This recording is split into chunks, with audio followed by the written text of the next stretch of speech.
Hey guys, welcome to the very first episode of the Blacksmiths Podcast, where we bring you the insights of building a $1 million skill set and network. Co-hosting us today are the Blacksmiths Generals. I'm Naeytoh Muey, and this is... Jay Moss, aka Jordan Moss. I'm Jaden. Yeah, nice. G'day, I'm Campbell Guthrie. I'm Isaac, nice to meet you.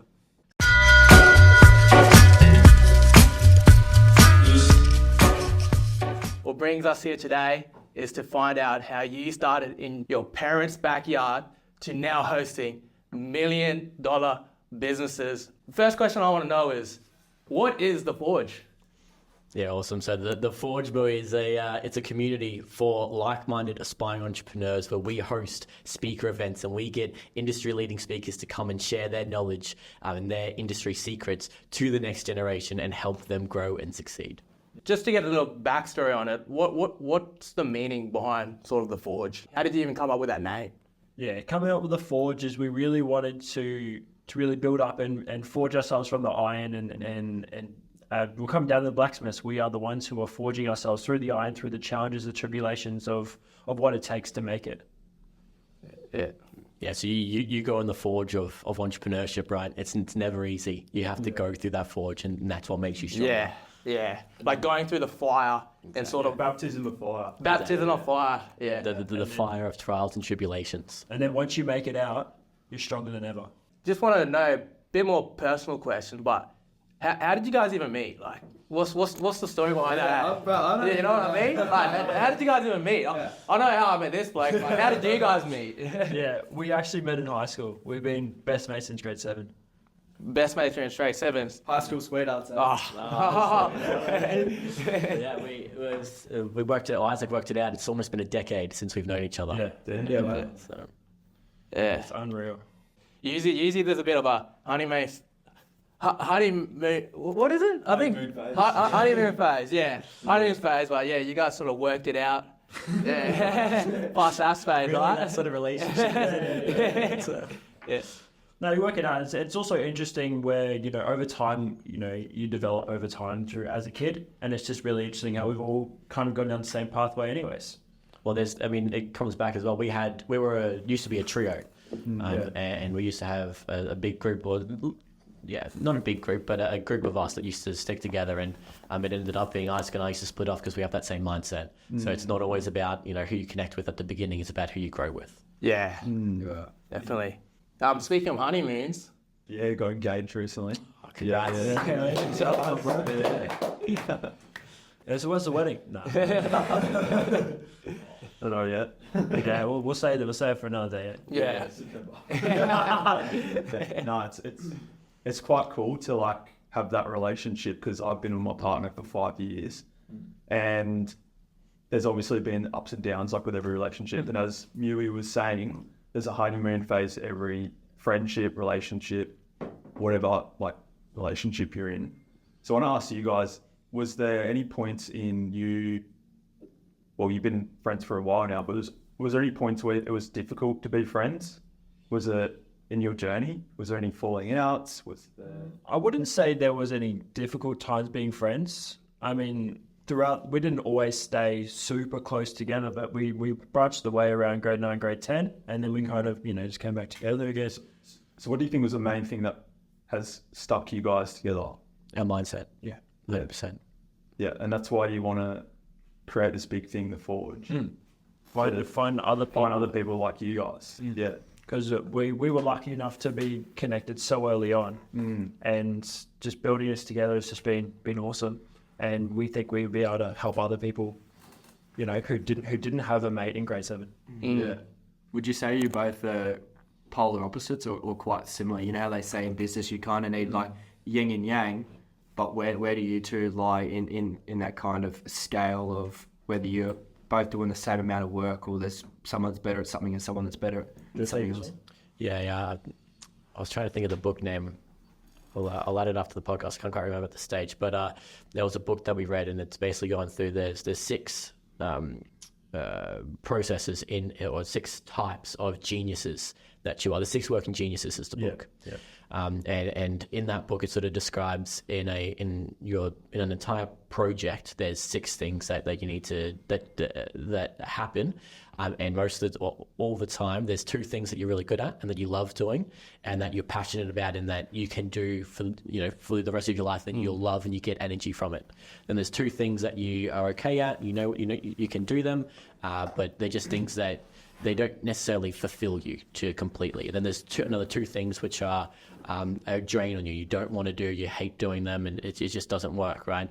And what we found is that we are basically completely opposite to each other in those sorts of realms. And what I'm extremely proficient at, Isaac potentially isn't as proficient, but what I am deadly deficient in, Isaac has that role and plays that part. Now, I also think it's because we've stuck together long enough, and we've been able to fill those roles, and that's how we sort of run our business as well. Is we've positioned Isaac to be more of that person who thinks about the long-term future and comes up with those sorts of ideas, whereas I'm the guy more implementing them, and that's just what works. And I think whilst that would have played a factor in how we grew up, and how we continue to work with each other. So do you find that as a positive thing, being polar opposites? Like you draw power from that, whereas I think some people may get intimidated, having friends that are on different paths. How have you worked to go, all right, this is how we're going to make it work? What actions and steps have you put into place to go, okay, you do this, but then you may not like what he wants you to do, or you just go, okay, yep, sweet, and that's just how it works out. So it has nothing to do with different paths. Yeah. It's interestingly enough, we've got quite very similar actual employment careers. Yeah. It's purely just the way we perceive things and the way our mind works. However, our actual capabilities in terms of our talent and in doing so is actually a very similar pathway down the IT CRM space. Mm-hmm. And it's working out. It's just some things we're more proficient at. Like I'm more of a creator, so I like building the bigger vision. As he said, I build the bigger vision. I like seeing the bigger picture, building the empire. Visionary. I'm a visionary. I've had a massive imagination my whole life, and he's been the one who really breaks it down. Like you've seen the whiteboards breaking it down, where I can give the idea and then he'll build it out, and then I'll have that small attention to detail to really bring it back in. Yeah. And speaking about relationships, right, would you say that was one of the main reasons why you wanted to start The Forge, to be along the more like-minded people? What was the main reason? So I'll quickly take you back, Muey, and sort of explain to you how the whole situation came together. Yeah. And you mentioned at the start that you thought that we started with The Forge. So we'll take you back to directly after high school, and we didn't. Isaac and I, we had no issues surrounding ourselves with people or creating friends in high school, but they weren't the people that we wanted to surround ourselves with. They didn't have the same mindset. And that's why Isaac and I stuck together a lot longer and became closer friends, is because we both had that drive to succeed and to succeed, to create something bigger in this life. But ultimately we wanted to find more people like that. And you could see in the internet that there are people out there with that same vision of life that we had and we shared, and we wanted to find those people and create a community for that, so we could really start surrounding ourselves with those people. Again, it comes back to my favorite saying: you're the sum of the 5 people you spend the most time with. Yeah. Right. Well, I didn't have 5. I had 1. So how do I find another 5? So we ended up creating what we called the mastermind group. Right. This mastermind group was a book club.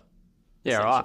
So that's where this whole group idea started. Is we started as a book club where we read Think and Grow Rich by Napoleon Hill. Yeah, one of my favorite books. Yeah, and we basically read a chapter every week, and we would come back on a Discord call and discuss it with the other people that were in that part of that group, book club. Yeah, right. That book club actually. We grew it to about 6 to 8 people. Yeah, and then got 7 at the peak of it. So it was doing quite well for a book club, right? However, what we found is that people they wouldn't stick around. It was relatively boring for them. We found out these are the people we kind of want to surround ourselves with. How do we make sure they're engaged and that they want to continue to come and give their time and connect with each other? Yeah. So, and one of the feedback that they had is we need to do it in person. That's one of the feedback that they had for us. 100%. Yeah. So we came up with the idea to say, okay, bugger this, we'll provide you guys with the book creators in person and give you access to them and build and give you as much value as possible so you cannot say it's not worth your time. Yeah. So yeah, as you mentioned, as they slowly started to drop off, because we feel like high school kind of killed the love for reading and it was hard to really bring them back in. We did a couple of in-person meetups, and that's where we felt the most connected. Yeah. And in doing so, when we refined it, we're like, okay, so what is our demographic actually like? They're watching podcasts. Let's create a live podcast where people can connect to each other. Yeah. How do we run it? No idea. That's the best way, I reckon. Yeah, and that's a pretty cool story because you went from like being friends in high school and going through that journey and then creating a book club to attract like-minded people to then hosting multi-million-dollar speakers. And I remember the first Forge event I went to was Ray Wood.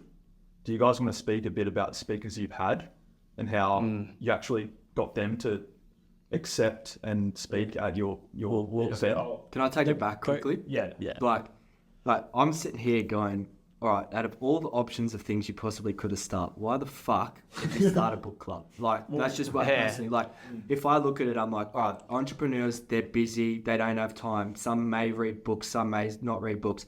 And you say you want to connect with like-minded people, right? So what made you go, okay, entrepreneurs read books, let's go. So what were you doing when you graduated grade 12? First year out of year 12. First 6 months. An apprenticeship. But what were you on that entrepreneurial journey? No, I wasn't. I think sort of COVID hit that time as well. So Exactly. COVID was still in the thick of it where connection was down. Yeah. And the whole thing behind it, we thought it was a great idea with the whole building the books. It actually sparked my love for reading again, which is, and that was amazing for me. But also, when we bring it back, we thought we get to learn from those who have already done it. This dude has Napoleon Hill. He has spent 40 years of his life putting his lifetime into the book. Yeah. Why not read this book and we save 40 years? We get the fast track by reading other people who have dedicated their life to doing these things. Yeah, so we weren't busy at that stage. We didn't know what we were doing. Oh yeah. Right. Yeah. So now I wouldn't start a book club because it's too time consuming. Although I think it's still valuable. Yeah. But at that stage, it was a lot more valuable. Well, I think one thing that we all instilled when we obviously signed up to do the blacksmiths and the separate community that we have was so we all went and listened to either the audio book or the book, $100 million offer. And I think we all found that valuable. Like that was from Alex Camosi. Yeah. And I think that's, bro, I hate reading books, I'll be honest. When your boys are like, all right, let's all read this together, let's do it. I read it and I messaged your boys. I was like, holy really shit, that was good quality. I get that. I'd read Think and Grow Rich. Yeah. Did you say get rich or die trying? Or?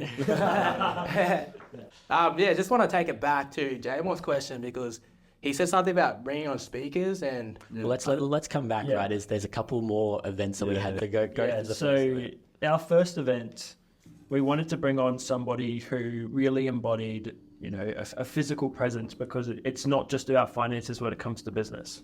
So at that point, I was working with a personal trainer and I used to do in person with him and he was traveling around Australia, starting up a health food business and getting stockers. So, that's the dream, right? You get to travel around the world and start your business. And he was doing it from the essence of starting with fitness. So we wanted to really bring him in to teach us not just about fitness, but how you can utilize it to achieve your goals. And you can create anywhere. You can create that mindset, right? So then you can take that mindset and go into be successful in business. So I mentioned before, we said we had no idea on how to start this thing. We had a great idea with a not so great plan.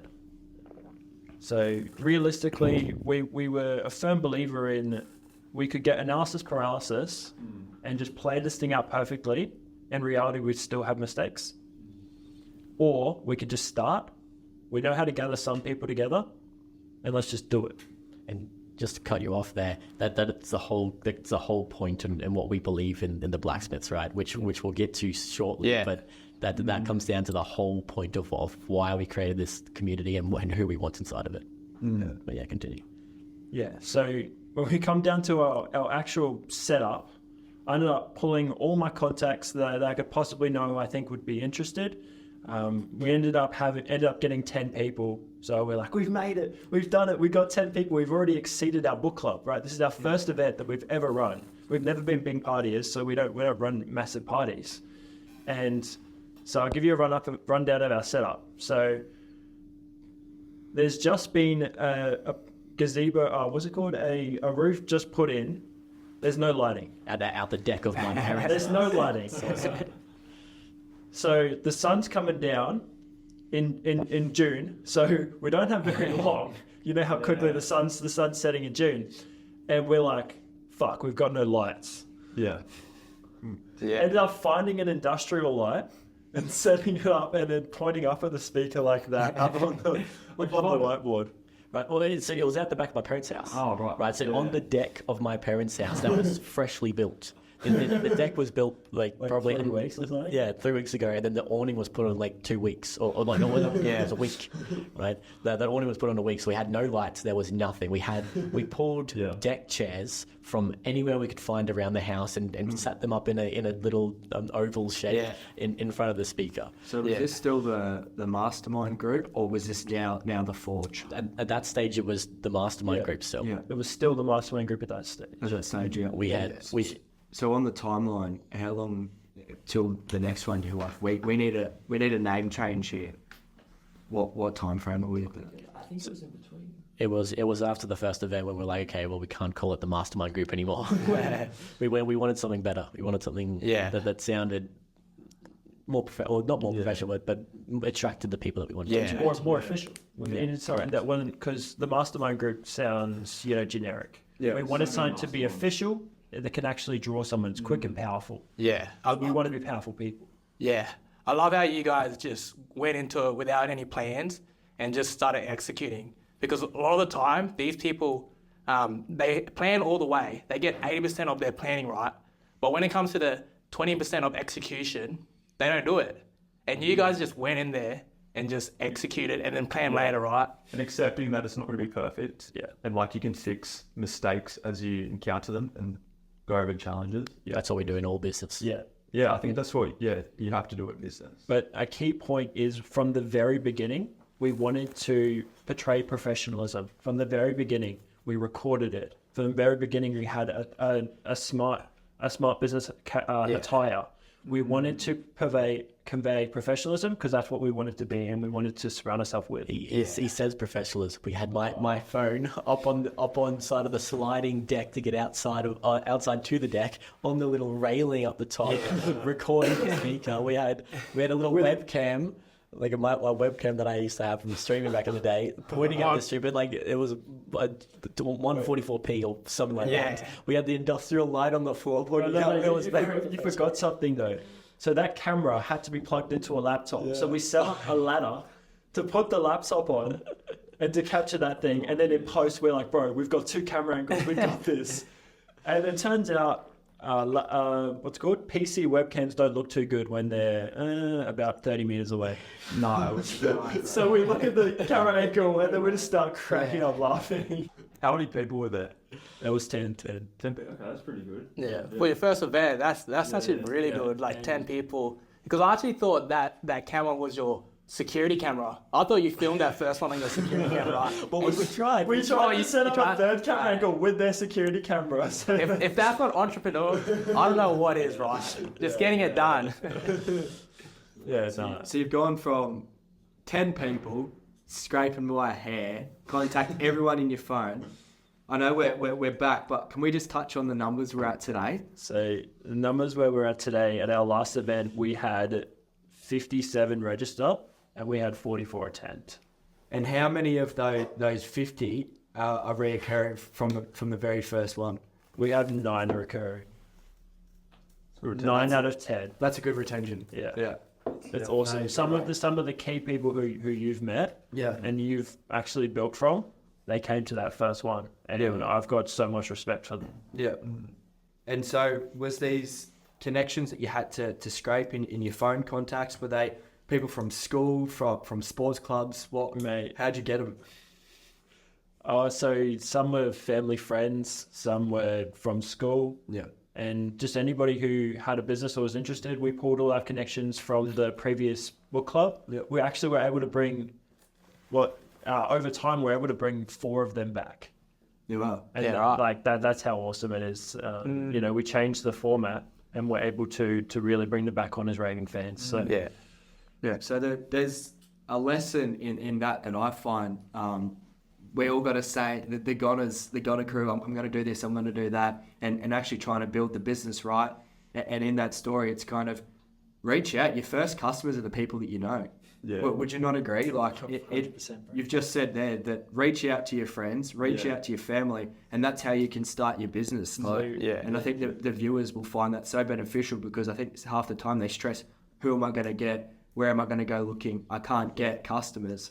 the most interesting thing as well is the people you least expect.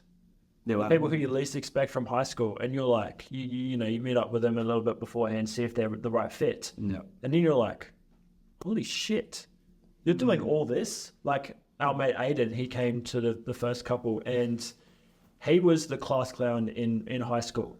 And he's starting a business. I meet with this guy. He's talking about crypto. Yeah. He's starting about setting He's up, killing it. doing a business. He's doing like all these shows with his clothing business now. And this is the class clown, the dude who everyone just thought was, I knew he was always smart. Yeah. And the people who you least expect, contact everybody. I'm telling you now. Yeah. Yeah. That's a pretty interesting contrast, because I'd say like most of the people I went to high school with, I don't want to associate with, because there's the totally wrong mindset. So do you feel like... Sorry, just quickly, we had two.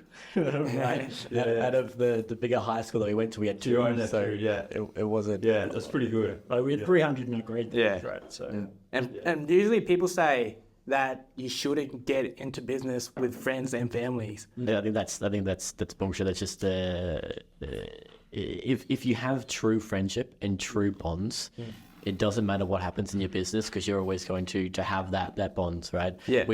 Isaac and I, we have, and I won't go into too much detail, but we have a good contract with one of the past speakers, right? That could go to shit and we'd still be mates. We'd still probably be business partners. Yeah. Right? Because we have that bond, and that's stronger than any money can that we make. Yeah. Right? But it also comes down as you both have to have that same creed.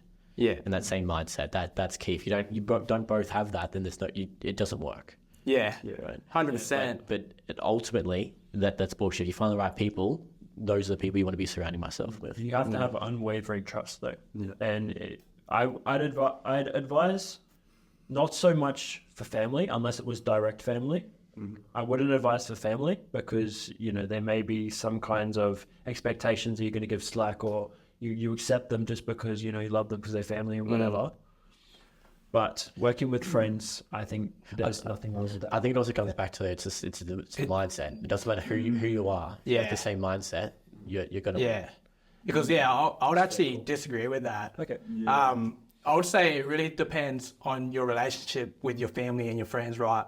I have 3 brothers, right? And I would go into business with them any day of the week. But that's my point of view and my family. But obviously, if you came from a different sort of surrounding, you might think differently. So it really depends on the relationship and the trust you have with those people. Do they have the same mindset as you? They have the same mindset, but they don't execute like me. But they have the same mindset. Yeah. I still remember the day that you messaged me and you're like, bro, me and my brother want to open up a barbershop. I want to get him from Cairns, is it? Darwin. And you're like, can you sort this out? And I think it was about maybe 2 hours or maybe 24 hours later, I can't remember what it is. I was like, bro, I've got a barbershop ready for you to go. Employees already there. If you want to take it. And then obviously there was some other stuff that happened that we couldn't get it going. But I think if family want to action it and they see the vision and they're on the same path, it all comes down to the common denominator and the same end goal. So I'd 100% agree with some of those statements. Yeah. It's also the people you trust the most, right? Yeah. If you can't trust them the most, then who else are you going to trust? Yeah. Yeah. And unless certain situations I can understand. And it's not always like that for everyone. But if you have that trust in those, then you're more likely going to succeed in the business. Yeah. Just coming back to finding people for the Forge, right? How did you find all of us? Because we all come from different states, right? He's from Tasmania. I'm from Darwin. Yeah, so it's just the power of the network. We pride ourselves on word of mouth. That's been the major form of growth for the Forge. You know, I met you where I was volunteering at a Gary Vee event after our first one. So you've been since our second one, which is, you know, it's awesome. You become one of my best mates, and you came to our second one, and that's what we're trying to do here. The Forge of Blacksmiths is to create mates who you truly want to be around with. Yeah, and spend most time. And it also comes back as a factor for you guys as well. If you guys weren't taking the action and weren't in the position that you were in, whoever recommended you, whoever found you, wouldn't have recommended you to come to this event. Yeah. You know, easy example is if Kyle wasn't doing what he was doing, then Muey would have never recommended him to come along. Yeah. And Jane wouldn't have come. It all comes down to you have to be taking that action in order to be included in that. Included, yeah. Well, it's a bit hard to miss Isaac because he's about 7 foot. See who I'm sitting down. When it comes to the event, you'll see. Yeah, well, I think I went with my business partner at the time, Will, and Will was referred by Cade. One of our first ones. One of the first ones. Yes. And I had no clue what I was getting into. Will didn't know where it was. He just knew it was a entrepreneur gathering. I didn't know what to expect. I just knew I could get some value. I could meet the people I don't know. But I think the first impression was really good. And I just remember seeing Isaac walk out the front. I was a bit intimidated. Who are you, bro? Yeah, I'll Zeki, bro. Yeah, I do think that you guys set yourself up for success with that referral kind of model. Obviously, people like it and want to refer their friends and bring their friends and bring more people, which I think not many networking events can do successfully. So how do you think you've done that well? I think the reason why we've done it well is our authenticity from the beginning. We've set our intentions clear. Our idea was never to turn it into a money-making venture. That was a major component. We weren't driven by money. I think money to most people becomes the source of all evil. It starts to really possess people in a very negative way. So a lot of people, when they start growing, they start to lose the connection to every one of these people. I try to connect with every single person that comes through that door because you never know what they might do or how you can help them. Yeah. They might be one conversation away from you changing their life. And I think as well, like a lot of other networking events, they're all about the money. And that's why I was so surprised. I actually thought I was going to get sold something at the end of the first Forge event I went. And it was actually really refreshing just to have some free value and not be like, now we're going to do $500 tickets and the first one that grabbed and gets this big package. No, it was just, you got $1 million worth of value essentially. Yeah. And the authenticity on top of that. That's a huge thing, right? Don't underestimate that. Is this entire venture has and always will be completely free. Right? And that is the whole point, because our purpose and why we started this is to connect with people and to give back. That's the whole reason. Yeah. And interestingly enough, we've actually had to decline people who tried to leverage our audience to sell to. Really early on, while they tried to take advantage of us in regard to, we're just starting out, we don't know what we're doing. Here's some money to help you do it. And that's incentive. We almost did it, but we really stayed true to our values, and it's paid dividends. So. Yeah. So say someone who doesn't know anything about the Forge or networking in general, what advice would you give them to come to one of these events and get involved? Rock up. Rock up? Take the action. Take the action.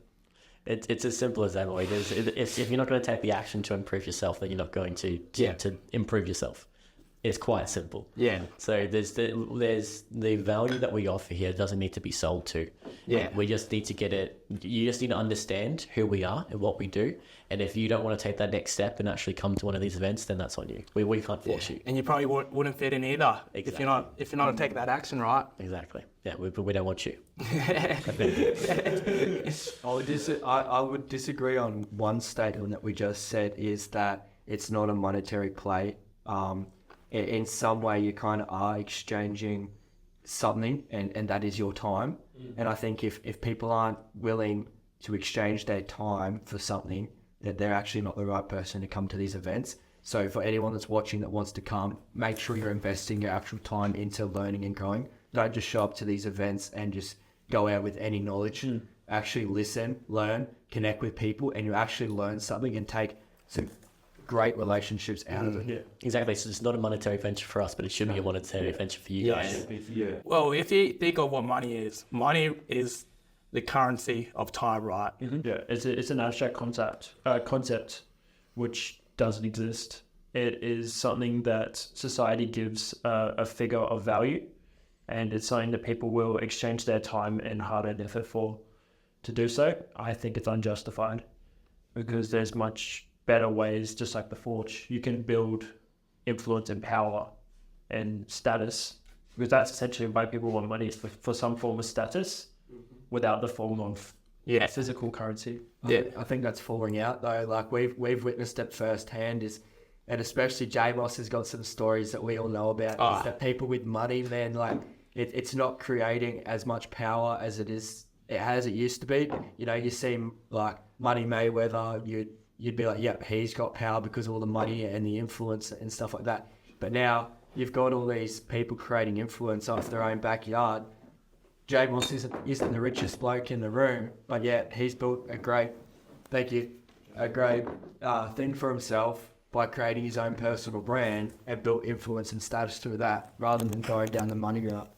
Yeah, and I think it's like the way I see money is, and you guys can definitely agree on this, I deserve to have as much money as possible, because I know the more money I have, the bigger platform I can actually build.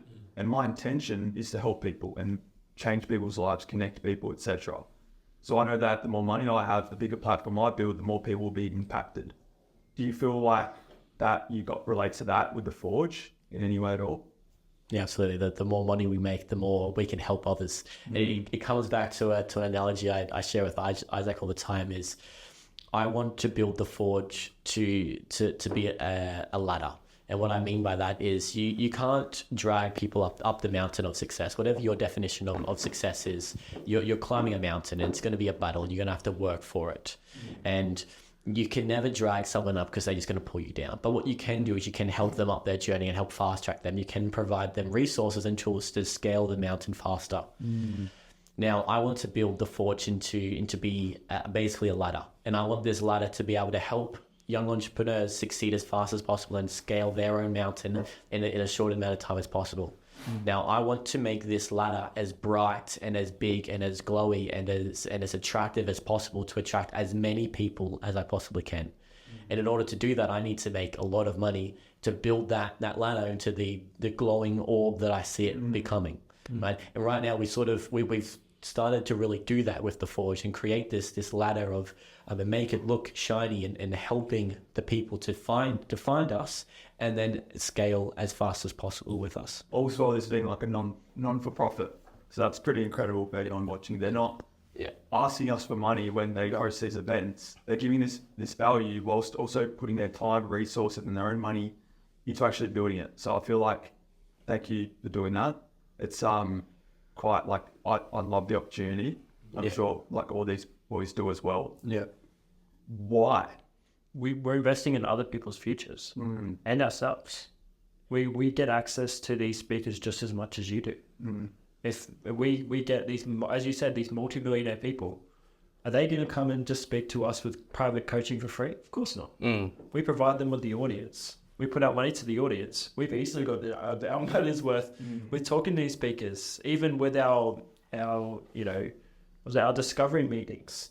We probably get a little bit more one-on-one coaching from these guys, and then they come and give awesome value at these events. Yeah. So I'll give you two selfish reasons why we started. One was to surround ourselves with the best and attract people of like-minded people. The way we're going to do that is we're going to build it at this as big as possible. So if you're an entrepreneur doing anything, you come to these events. So I get to connect with people like you guys. Yeah. The second thing is I wanted to be mentored and learn from people in a higher position than me. They're not going to speak to me directly, but they may speak to a group of 50.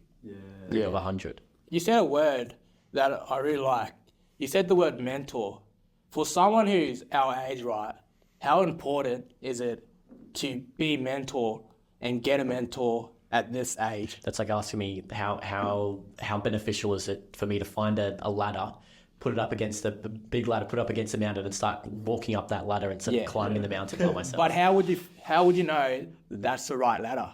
You don't. You don't, Well, right? you got to show your intuition, right? Yeah. From the very beginning, even back to the book club, we wanted to learn from those who have committed their time and get the shortcut. As he said, the ladder to climb the mountain. They have the blueprint. Yeah. We just want to make it as bright as possible for other people. Yeah. So who are your mentors then? The speakers. The speakers. So again, that comes back, right, is we could contact every single past speaker we've had and jump on an hour call with them. Yeah. No worries. Yeah. At any point that we want. That's it. Yeah. Do you think it's safe to say that us boys sitting in this room probably have like one of the best networks on the Gold Coast? Like, if we think of it, I think we're 2, maybe 3 people away to get to, someone else. We're not gonna name names, but have you seen those videos where a guy will like go, all right, and he'll connect the dots? Okay, I know this person knows this person knows that person. Yeah. But I think it's safe to say that we almost have the best network on the Gold Coast for anyone that's under 25. Yeah. I'd say the best. I'll say The best under 25 on the Gold Coast, I believe. There may be some in Brisbane. Yeah. Because I don't know all that's going on in Brisbane at the moment. But we definitely are the best under 25 year old network on the Gold Coast. And I solemnly believe that. I think it's going to be Brisbane and Australia-wide and then worldwide. I think we're going to take over the world one day. Yeah. Yeah. Definitely. Yeah. Do you think that you're there with your network? Are you still wanting to expand? Like, are you happy with the position you are now? Like, tomorrow, if you flicked off the lights and said, the network I have, I could make it work and I'm happy? Or is there still room for you to go, all right, let's progress? Hell no. One of the biggest things, one of my favorite people of all time is David Goggins. Yeah. You need to be comfortable with the uncomfortable and keep pushing yourself. The second you become complacent is the second somebody else beats you. Yeah. Yeah. And even that, I wouldn't be content. I wouldn't be happy. I wouldn't want that. Yeah. It wouldn't fulfill me. Yeah. And I find like every goal I've set for myself personally, when you get to it, it's not as grandiose as you feel like it is. So then you set a bigger goal, right? Yeah. Yeah. So like, what's your guys' 5-year plan for the Forge? So 5 years will be international. 5 years will have, probably, and all right, I'll tell you my ambitious goal that we want to be speakers in 5 years. Yeah. We think we can build a business and scale that business to multi-millions in that 5-year period for us to then warrant to be speakers. Yeah. We'll be international. We'll have the blacksmiths community to be international as well. We'll have live 100 plus people events and really just be able to help as many people as we humanly can. Yeah, taking it a step back as well, the Forge isn't our only venture. We also have our own IT venture, which, just like all you guys, and we set by example. We don't just create the Forge events and run them, we live it. We have our own separate business, and we're going through just the same hardships, just the same troubles as you are, and we're improving and getting through them just as you are. That's a good point, right? Is that whatever you guys are doing in your business, we're doing as well. And then we're also on top of that doing the Forge. Yeah. So, well, you have to, right? People think you can just do 9 to 5 and run a successful business overnight, right? They don't see the struggles of you seeing your mates going out and partying while you're on the computer, typing away, filling out everything you have to do for the next 4 weeks, right? No one sees that, right? Yeah. So saying that, what have you ever thought of just going, nah, this is too hard. I'm getting rid of the Forge. I'm moving on to the next thing. Has that ever crossed your mind? I think it's crossed my mind once, and then I just got snapped out of it. Like, it started out with me just wanting mates, and then real quick, and when it started, really, like, I think for Jamos's event, where we'd got up to like 25 people, I'm like, what the fuck? This is turning to an event management firm. This is ridiculous. I just wanted mates. That probably was the one time where it crossed my mind. But then I really reflected and took it back, and I'm like, hang on, this is an awesome opportunity.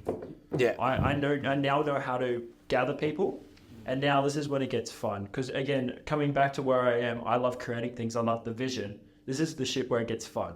Yeah. This is where I start building the website. This is where I start, taking it to the professional venue.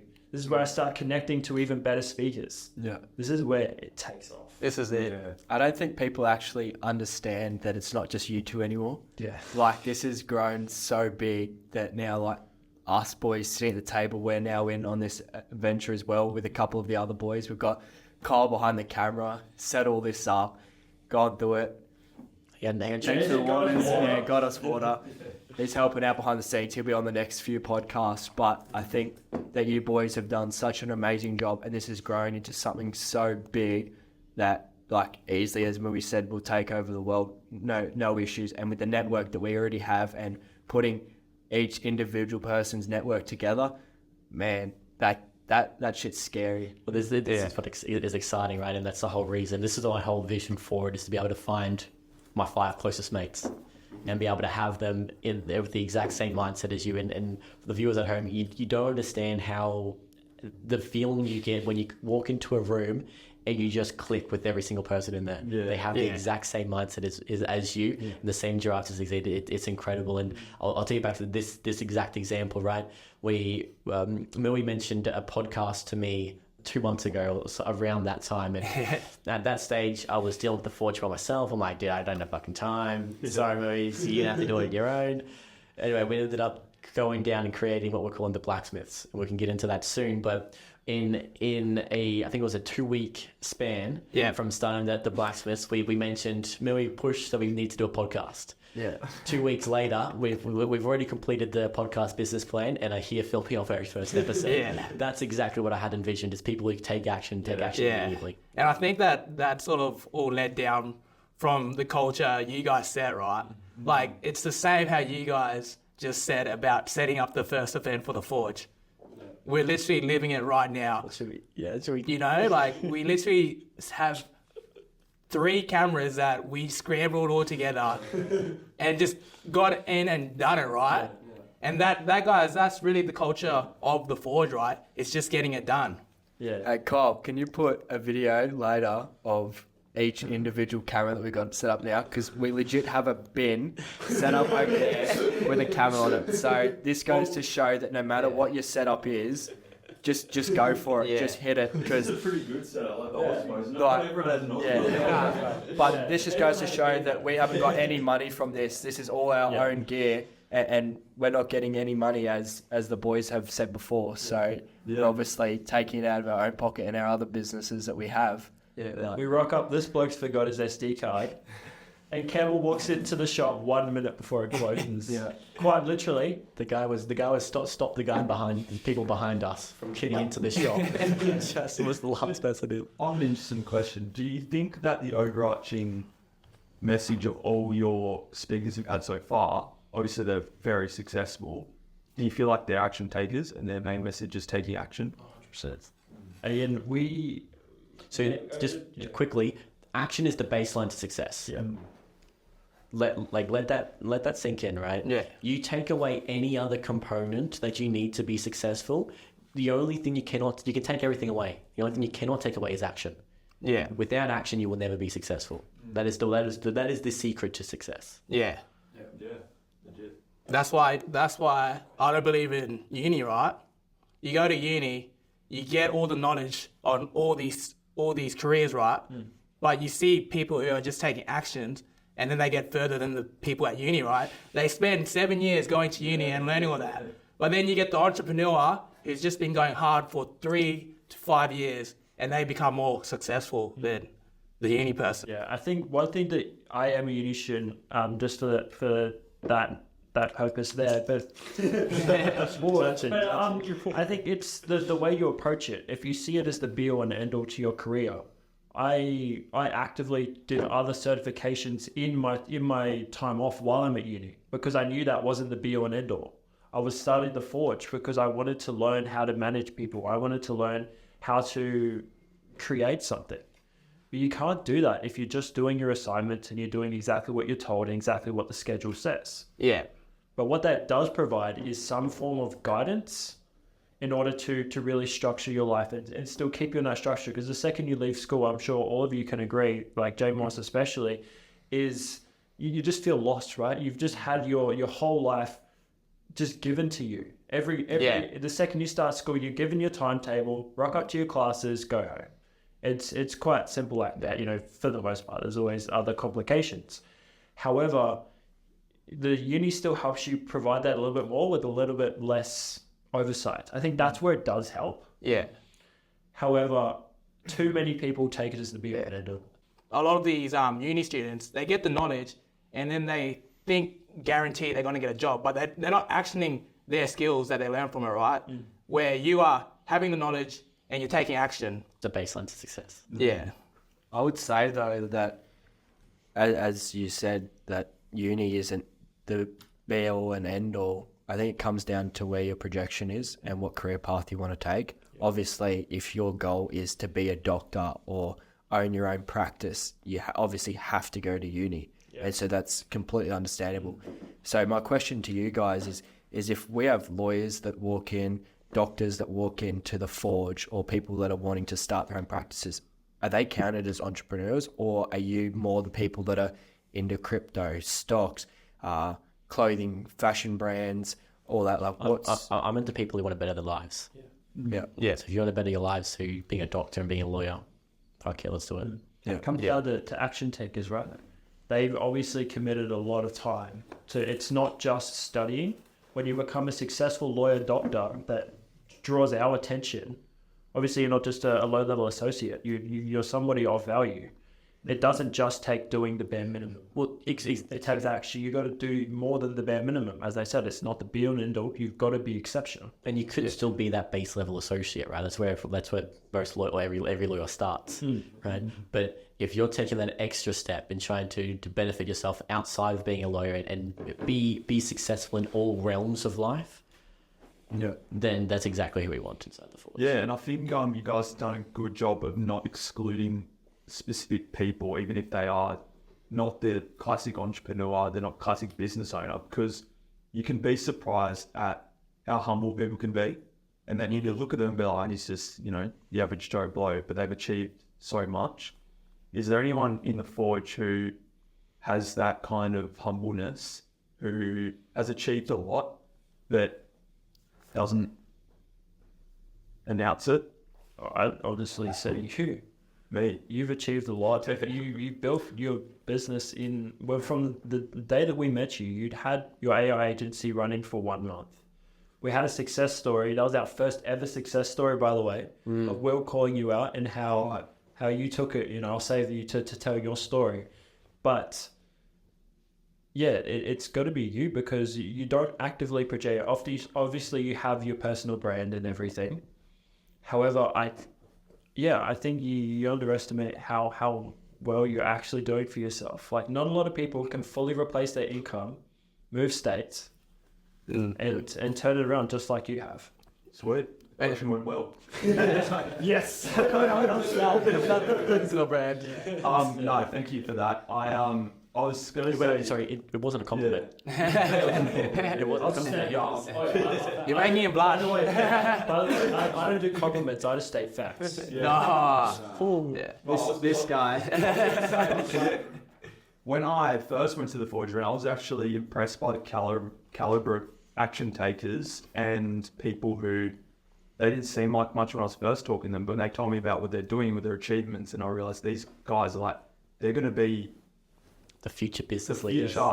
It's the investment in the potential, right? Yeah. Even though they may not have it yet, you can see the cogs ticking. You can see the potential, and that's what makes me love doing everything that I do for free, like all the time. Is I get to see the next generation, up and coming people. We've only been doing this for 12 months as well.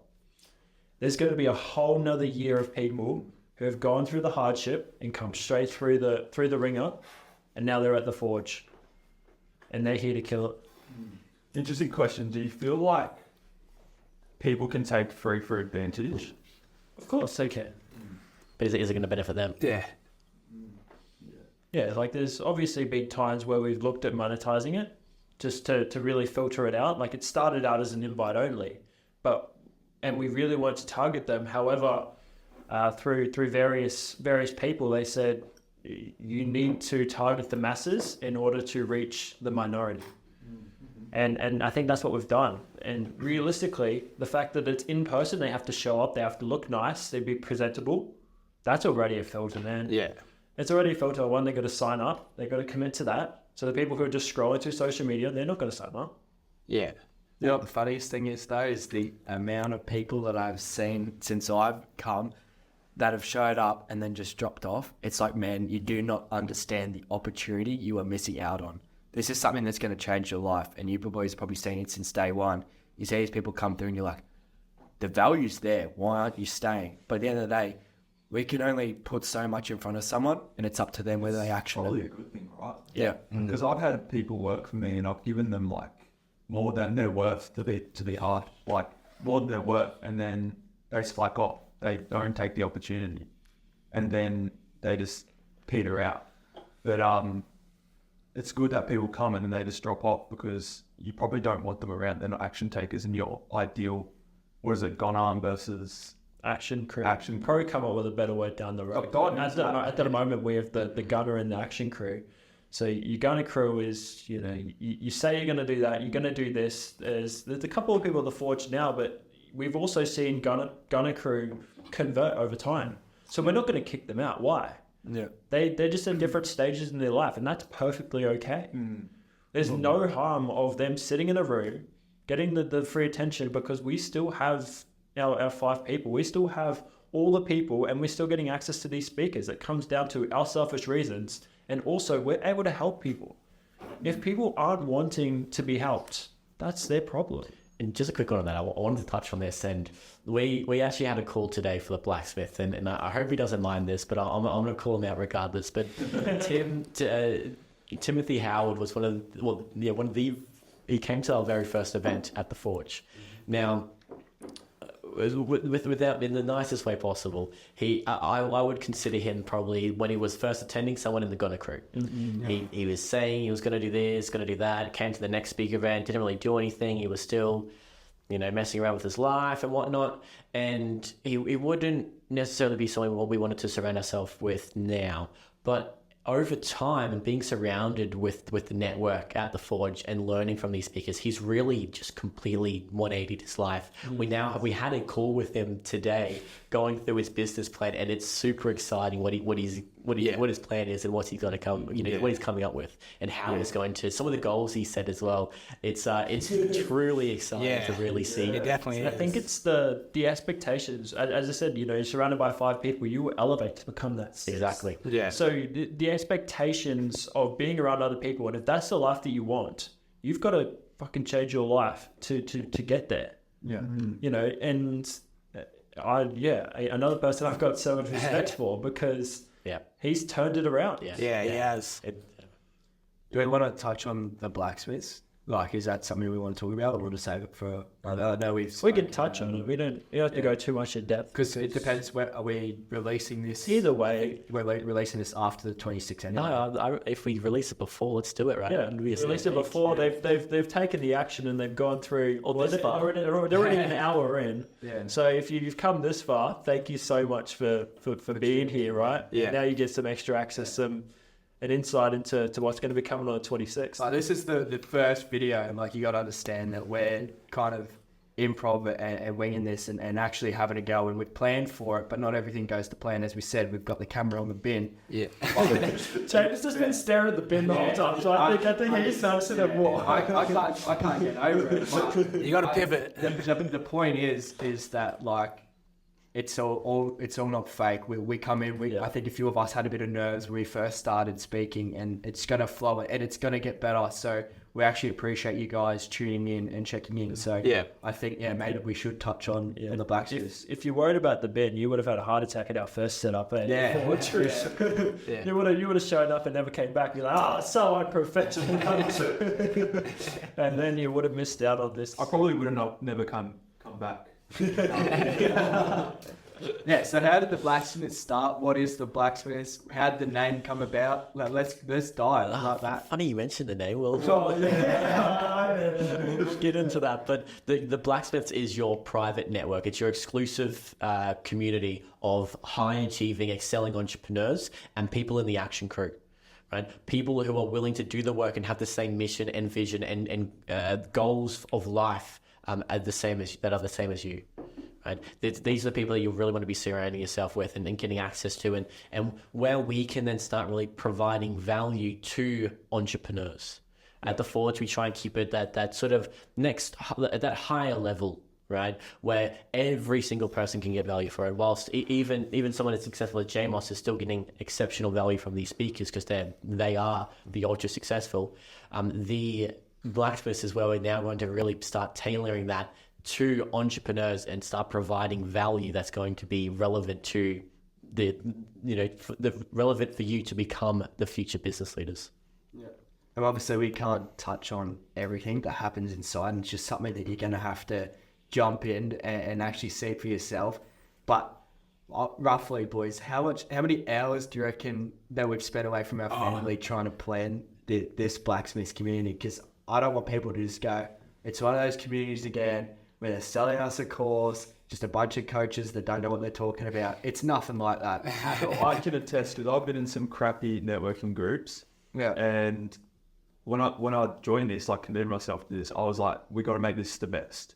Yeah. Because I have the data that's like, I've had bad experiences for a long time. And I feel like this is going to be good. This is going to be something that's actually going to help people succeed and find that brotherhood that they crave. There's that camaraderie, right? Because there will be men and women inside, right? Do you think that comes down to not being directly influenced by money? Yeah. Don't know. You don't know. Okay. I was just curious. No, that's a key point, right? Is that the whole purpose of this is not influence. This is not a monetary venture. No. And what we've explained from the very, very beginning is this isn't a monetary play. Yeah. This is, if anything, is an influence play, and trying to connect ourselves with the best young entrepreneurs and help as many people as possible. If only they understood where the money actually goes, man, they would be throwing their money at us tomorrow.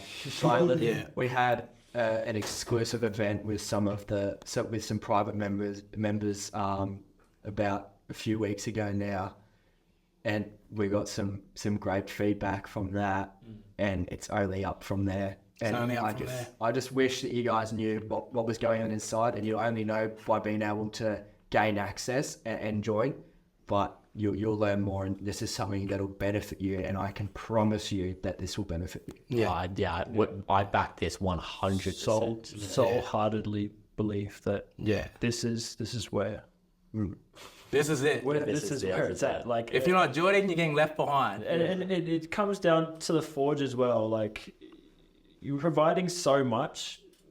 All you've got to do is just commit and show up. Like, I don't understand why you wouldn't, but people have their reasons. People have their excuses, whether they are valid or not. To me, that's another question. Yeah. But I don't see a reason why you wouldn't. So. Yeah, there's three other things that I wanted to hit, right? Is one, the Forge events will always remain completely and utterly free. Right? They will not change. They're just there to provide absolute value for it. The second then is the blacksmith name. Let's come back to that. Right. Well, it was actually mentioned, funny enough, by Jaden, the guy who brought up the question. He thought it was an excellent idea on the play on the Forge. Right. So when you're in the Forge, you're going through it yourself. You're going through the fires and trials and tribulations to become something greater than what you are currently right now. Whereas a blacksmith, you've already been through that. You're the one helping you're basically already through that, right? You are become the master, and we want to build everyone to become that master of their own self, right? And then the third thing then is the end goal, right? Let's touch on that end goal. So what is the whole purpose, and what is the vision that we have for the blacksmith, and when can we all sit back and say and look back in time and say, holy shit, we've made it. Like at what point is that? And that point is when 10% of our blacksmith members have built $1 million skill set. Yeah. So that means that they've built a business worth $1 million. They have $1 million in the bank account. We've provided and they've built up $1 million, a skill set worth $1 million. And that is the entire point. And everything that we're trying to provide in the blacksmith will come down and to achieve that one end goal. And to elaborate on that as well is it's not just about money as well. We also want to build people who have strong connections with their family or have, strong relationships, not just with partners, but also with friendships. Build the strong relationships and be in a strong physical condition as well. Because what good is money if you don't have good health? You don't have, like if you were to change positions with Warren Buffett, one of the most richest men in the world tomorrow, you wouldn't, because he's, in his 80s and he doesn't have much life in poor health right now. Yeah. Right now we have the golden ticket. Right now we're young, the opportunity to make money. So we've got to maintain that. Yeah. We're like Wolverine, right? Superhuman healing ability. We can go to bed at like 2 o'clock and wake up at 4 and jump on the laptop and get straight into it, right? Yeah. And just one other thing quickly is it all comes back to the gunner crew and the action crew, right? The only way we can achieve our end goal is if we find people who are in that action crew and willing to take that action to build their own skill set. Yeah. And take the advice that we give them. So that is the requirement in order to join the blacksmith. So let's make that very clear, is you have to be in the action crew. Yeah. Yeah. Some people who are watching this might be thinking what's different about blacksmiths compared to any other networking exclusive group. It's for the next generation. So it's for the next generation, run by the next generation. Yeah, because there's all these old networking groups, but we live in this world where you can literally print money from your phone. Yeah. There's AI. There's new ways you can do old things. So I feel like the blacksmiths is like the new generation of So legacy. what I think and what we've got from feedback from our speakers is they wish that they had what we had while we were younger. And a massive component of it is that it is, as Campbell said, the next generation run by the next generation. Because we're going to have it's going to be a very different upbringing to what they had. Because, they were just transitioning out of factories, moving towards, I don't know, more, less, yeah, the internet was Online. 2000s. But now we're moving into a space of AI and automation and another phase of automating people, taking them out of jobs and replacing humans with robots, just as they did in the factories, replacing humans who would put the toothpaste caps on the toothpaste. They got a machine to do that. It's going to be the same thing, but for daily jobs now. Yeah. So we've got to adapt, and we've got to take the next generation through the forge, through forging. We're in the fires. We're through the fires of life. And that, I don't think that can be accomplished from an outside perspective from, say someone who's 30, 35 years old to do so, because they can't connect as well as I can with some of you guys. And just to super clarify that, right, is we aren't going to tell you what to do and how to live, right? We bring in experts and we are learning just as much as us as you will from the multimillionaires that will come in and speak to you directly inside of the blacksmiths. Right, and at the forge. So Yeah. that's a testament coming down to our beliefs from the beginning as well. Personally, we don't believe that we're in a position to, or just clarify, anyone in our age is really in a position to teach someone else. Yeah, obviously you can give insights to what you are doing, but to genuinely give advice and teach somebody to do something, I don't think we're in a direct position to influence somebody's like that, because realistically, we've been making our own life decisions. I'm 21. I've been making my own life decisions from 18, 19. We've been living life for 3-4 years. Yeah, I'd like to challenge you on that, because I've met some pretty smart 16-year-olds online who know so much about AI or something to do with the online space, crypto, and they taught me things. So is there like area of expertise that you can... Yes, so specialized knowledge is different to life advice. Yeah. We're coming from the fact and we want to help everyone in all realms of life. We aren't necessarily specialized in exactly what we do, but we are for jobs, but we wouldn't teach that to you guys unless you really Yeah, like wanted to. I can give Isaac some pointers on social media, but I can't tell him how to Live life. live life. I'm trying to sort you Yes. And that's the difference, right? We don't want to be life advice, like give life advice. I don't think anyone our age should be doing that because you haven't experienced life yet. But specialized knowledge like crypto, AI, that sort of thing, where you genuinely live it and you are good at it. Yeah, anyone. Coming down to that, like I was that 16-year-old who adults would say, "Oh my God, you're literally like a 30-year-old with how much knowledge that you have." Because I would go home from school and teach myself everything on YouTube. At 15, I was researching stocks. You have to be 18 to open up a stock account. People are 18. They want to go to bars and clubs. The first thing I did when I was 18 is I opened up a fucking ComSec stocks account. I didn't know.